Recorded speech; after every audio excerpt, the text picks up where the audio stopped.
Gwapo ni RJ talaga. Punta sila sa USG. Nakita ko sa Facebook eh. Diba? Ngayon lang yun, Halloween eh. Ha? Halloween. Diba? Sabi ko, tama na, inano ko nga. Sabi ko, Alam mo, okay ko kabit. Taka salita eh. kasama tayo kung kaninong kasama yun. Kami yung nanay. Hindi, nanay niya, ano yun? RJ yun. Nanay ni RJ. Eh, di ba, nanay ni RJ, si Maria, di ba? Ayaw nga pala. Ano ba? Ayan. Nakakalimutan ko yun.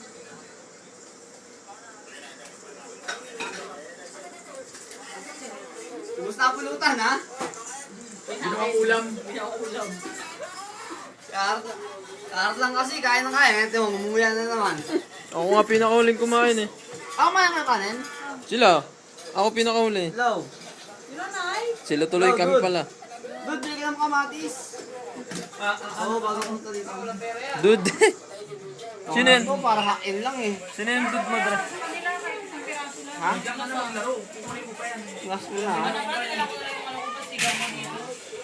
Oh, sige. Ulit na ako eh. Sino yung dinudud mo, Dre? Saan? O, saan ko mo? Dito, tayo.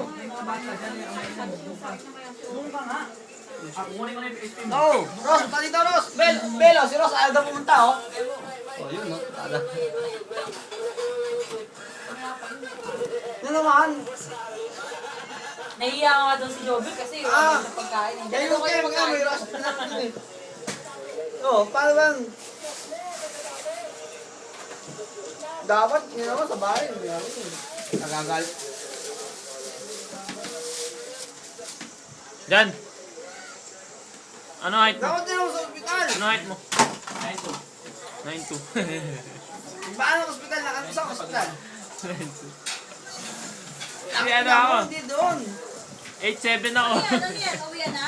8'7". Sabi nga, babe. Oo, yung ano?